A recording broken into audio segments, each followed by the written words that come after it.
All right, welcome, kings and queens. Today we are back, y'all. The palace is on fire, honey. We are lit, lit, lit, lit, lit. The sky is the limit, and we're going there today. Listen, before we jump into this content, Dr. Melody Cherie, y'all got something brewing and cooking on TikTok. And if you have not already, please go to TikTok and make sure you subscribe to her personal page. I'm not talking about 7th Avenue Beauty. I am talking about Melody Cherie. Head on over there to TikTok and y'all, let's make it do what it do like we do over here in the palace. She needs 5,000 subs by this weekend. Watch us whip and watch us nay nay and watch us whip and show up like we do.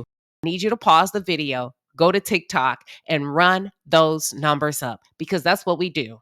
That's what we do, and that's how we're doing it. All right, let's get back into this commentary. The sky is the limit, and we're going there today. We are yet again back, and we are talking love and marriage. Huntsville, y'all, the gift that keeps on giving. I ain't mad.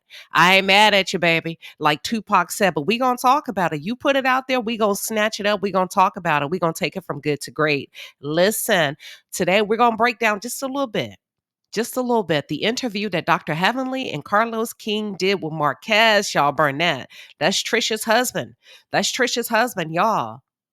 Oh, Lord, this is messy.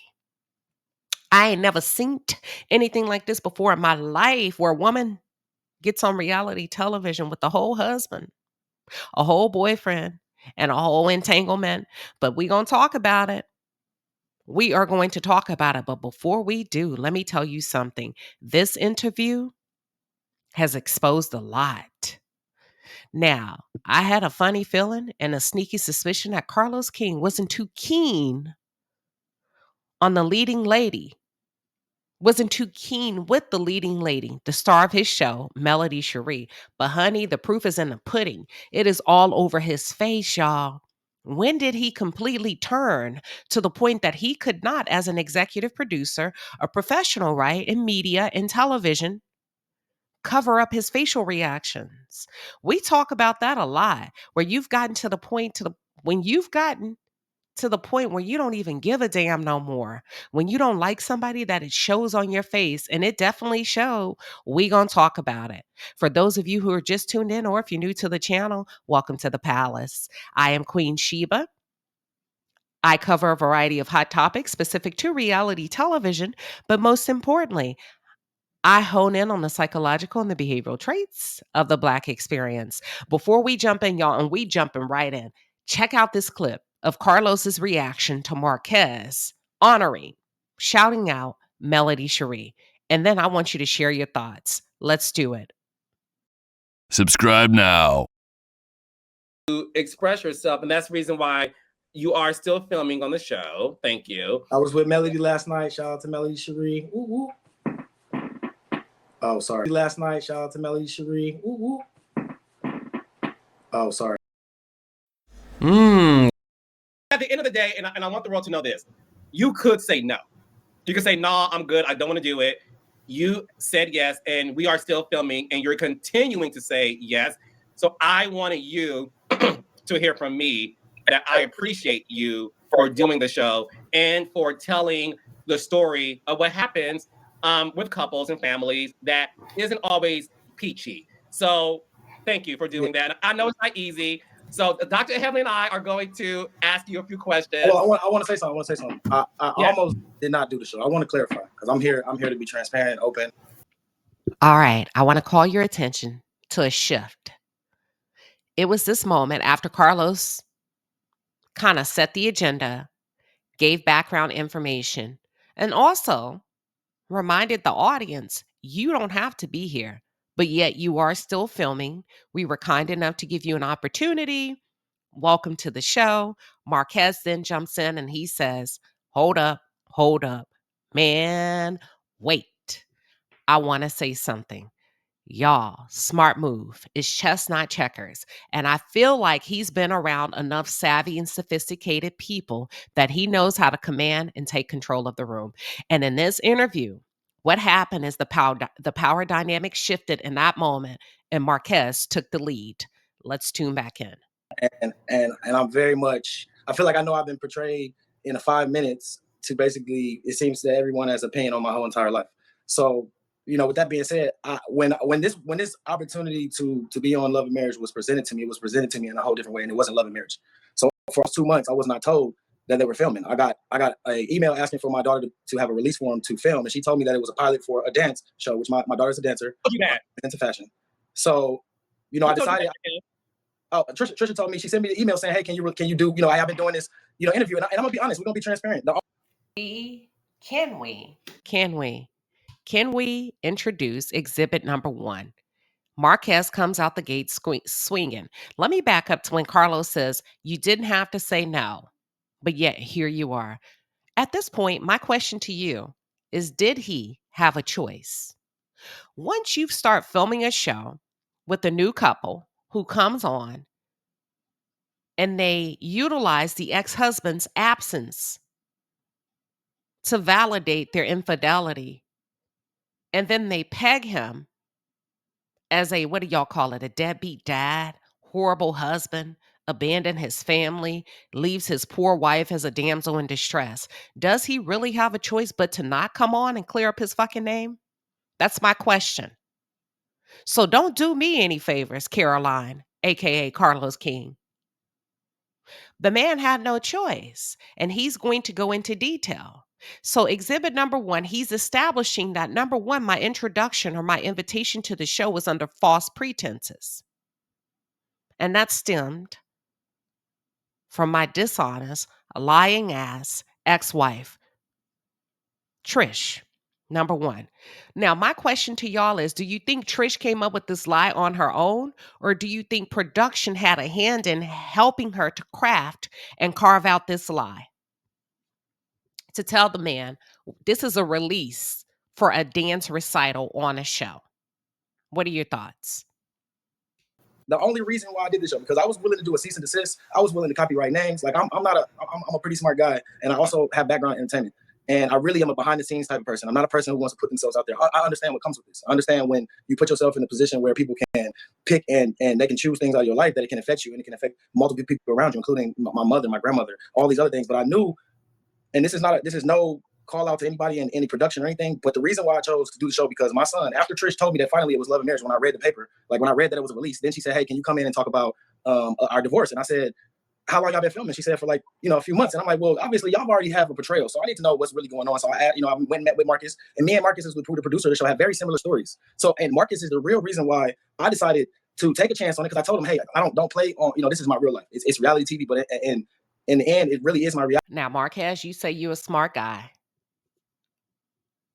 and you were willing to do a cease and desist and copyright names and all of that. And I get that. And I was following you up until the point where you said, I did this for Marcus. Ciao, bye. Marcus is a production person. Marcus works for Carlos King, honey. Birds of a feather flock together. Why would you put your undivided trust into a producer? His job is to get the job done and understand the assignment by any means necessary. That means if I have to promise you the world and snuggle up to you and tell you, make you feel like we both have commonalities and we're cut from the same cloth, then so be it. But one way or the other, I'm going to get your ass on this show. And he did. And here you are. So I don't know. My friend. I think you fell for the okie doke. But one of the key reasons why is because my son said he was filming, and he said, "Dad, they keep asking me questions as if I'm going to change my answer, as if I don't talk to you." And that was the moment when I said, "Okay, I'm going to film," because clearly I don't know what's been said for 2 months. Exhibit number 2, he says, the second reason I'm here is because my son has specifically told me that and when he's saying they, let's clarify, production keeps going to my children and asking them in various ways, am I an absentee father? When was the last time they spoke to me? And it seems like, Carlos, you and your team are doing everything in your power to substantiate that I'm a horrible dad. At that point, I felt like I had no choice but to bring my ass on the show as a man, because I'm not going to let you play in my face when it comes to my kids. Now it's starting to bother my son, because outside of what my ex-wife is telling you, I have a relationship with my children. I get it. I get it. What the man is saying, she gonna say what she needs to say to protect this public relationship that she's having on television. She needs to justify that by any means necessary. But I'm not gonna let y'all do so by shitting on my name and dirtying up the relationships that I have with my kids. Now, does he have a good relationship with his children? I don't know. It's neither here nor there. But the fact is in this moment, the man is saying that it started to bother his kids, that production wanted them to say something that was not true about their father. That's it. That's all. Absolutely. And I think that's why you're here, to clear it up, Marquez, to clear it up. Because like I say, you got a bad edit. I'm serious. You just did. Yeah. That's why I want to clear it up. Baby, this is going to be the dividing factor. This is going to be the dividing factor. Dr. Heavenly said it as an affirmative. She said, I am serious. I watched the show myself. You, in my opinion, received a bad edit. At that point, she and Carlos King are no longer in sync. They are no longer in sync, and this could be a portion of the reason that she has decided, along with other reasons, other factors that we are not privy to, right? This could be a huge portion of the reason that she's decided, you know what, I'm going to back all the way the hell up from Love and Marriage Huntsville, because this ain't just on these people as cast members. You over here doing some bullshit. You and your production team are over here purposely tearing these people's lives apart. And I don't want no parts of it. Now, I don't know what was the final straw. I don't know if it was this interview. I don't know if it's things that are brewing in the background, but whatever it is, she could not hold her peace. And she said, I am serious. You did not receive a good edit, period, point blank. Now, here's my thing. Carlos King, that ran him hot, honey. But instead of him addressing his co-host, what he does, in my opinion, and where, Carlos, this was a misstep for you as an executive producer, but because it's kind of a manipulation ploy. Follow me very closely. At the end of the day, you are this man's boss, okay? You are. And you corrected him heavily regarding something that your co-host introduced into the conversation. I don't think that's fair. I think you have to watch blurring the lines, Carlos, between being an interviewer, a YouTube blogger, and an executive producer. You can't be boss in the middle of your interview. You're going to have to choose to either turn that production hat to the back or stop interviewing. But you can't show up and toggle between all of these different identities and roles and responsibilities you have. Otherwise, it makes it a bias and an unfair interview. What are y'all's thoughts? I really think that it's just misunderstood. I think that the edit portrayed it as if I have been gone for 6 years. I need to clarify, you guys. Well, and I want to clarify things too. We don't edit badly. No. So no. I'm gonna. No, I just want to say that because what we're not going to do is say things like bad edit, because that involves like integrity, manipulation, and intention. So obviously.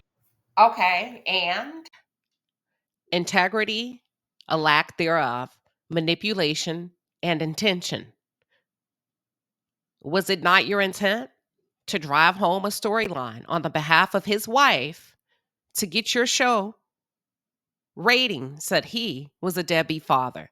Was it not your intention to operate without integrity when you misled the audience into believing that this man had left his home for over 6 years without fact checking?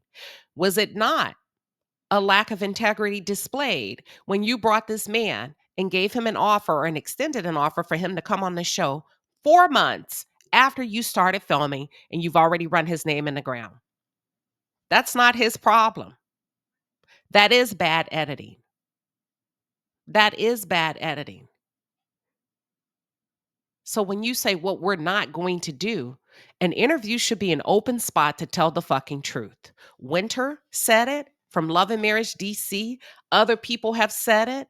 Carlos, that's why I say you've got to pick where you want to stand. Either you're going to be a YouTube blogger or you're going to be an executive producer, which is probably the reason why we don't see Andy Cohen frolicking with the girls on YouTube, because he understands you can't be both.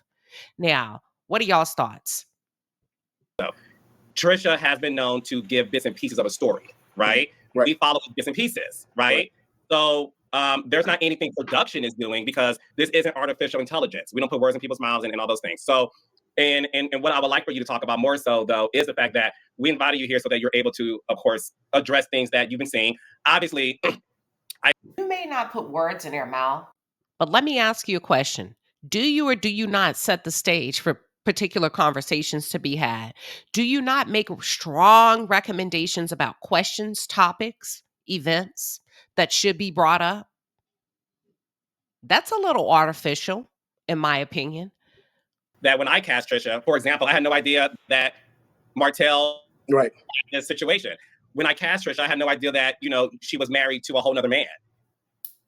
I don't believe that. I don't believe that for not one bit. And this is where I call bullshit. Ain't no way in the world that you would go to Huntsville, Alabama and pick dry Trisha like paint dried on the wall to be a part of this cast without having inside knowledge that she was screwing around with Martell and she had a husband and she had a boyfriend. There is no way in the world any talent scout would say, I need that girl over there in the corner, the one that doesn't talk, the one that seems really boring, the one we can't get anything out of. Oh, yeah, she's a star in the making.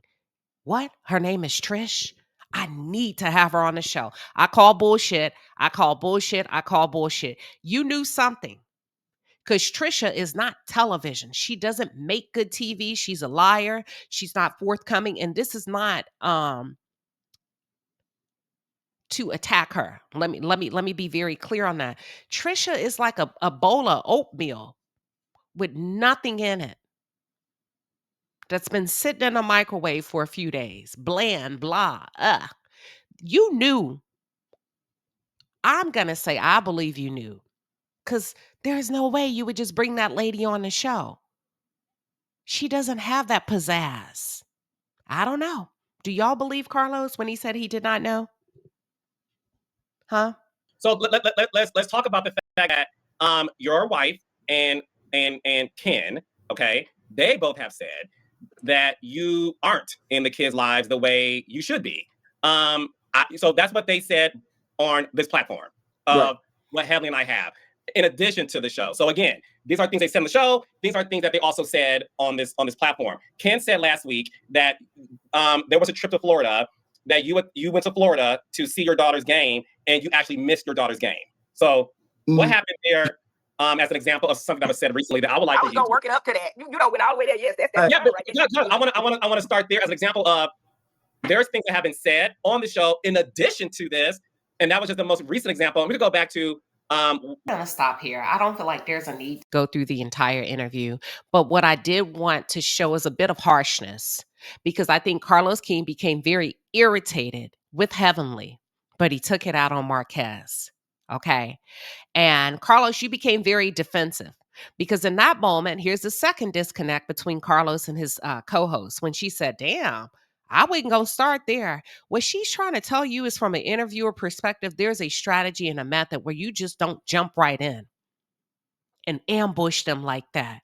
But Carlos was so pissed off, or appeared to be so damn pissed off, shit, the mannerisms went out the door. He didn't give a fuck. He threw the manners out the door. No, we're not playing coy. Nope. There's a lot of things that's been said about you. And as a matter of fact, what about this? What about that? And typically you would want to be kind to your guests, because at the end of the day, Carlos, he's still a guest. And that's why I don't like the power play of being somebody's boss and introducing them. I mean, and trying to get an interview with them, because they can never truly 100% be themselves, which tells me you have a lot of manipulation strategies in your arsenal, because there's going to always be an imbalance of power. If your boss pulls you in on social media, it's not a reunion to interview you. It's just not good for it's just not a favorable situation to be in, which is why Heavenly said, damn, we're not going to warm him up. He said, no, because there's a lot of things being said. So since you want to refute everything, what about what Ken said about this? What about what Latricia said about that? Now, Carlos, you just said the woman was a liar. You just said the woman was a liar, but he wants to hand Marquez's ass to him in this interview for the simple fact he didn't like the bad edit comment specific to this interview. And you know what? In my opinion, a hit dog will holler. A hit dog will holler. Whose side are you on? You said you never met any one of them. So why the frustration? Why the irritation? And it's visible on his face. It's visible on his face. You can tell his manners went out the door. And at this point, he just did not care. He was going for the blood. He was going for the jugular. Now, did Marquez do a great job of handling himself? He did. He did. Marquez is, I would probably, if I had to guess, he's a wordsmith. He's a charmer. He's charismatic. Okay. And at this point, I think Marquez realized, let me lean into Heavenly. Because why? There's still the overshadowing that that's my boss. And I can't 100% go against my boss. And I just think Carlos, I don't know. I don't know, y'all. Where do you think that he's going from here? Do you think it's a good idea for Carlos to continue to interview his own cast outside of reunions? I think if you do, you got to be fair. I think you can't get in your feelings. I don't know. It's a lot. It's a lot. Let's take it to the chat and let's talk about it. I was with Melody last night. Shout out to Melody Cherie. Ooh, ooh. Oh, sorry.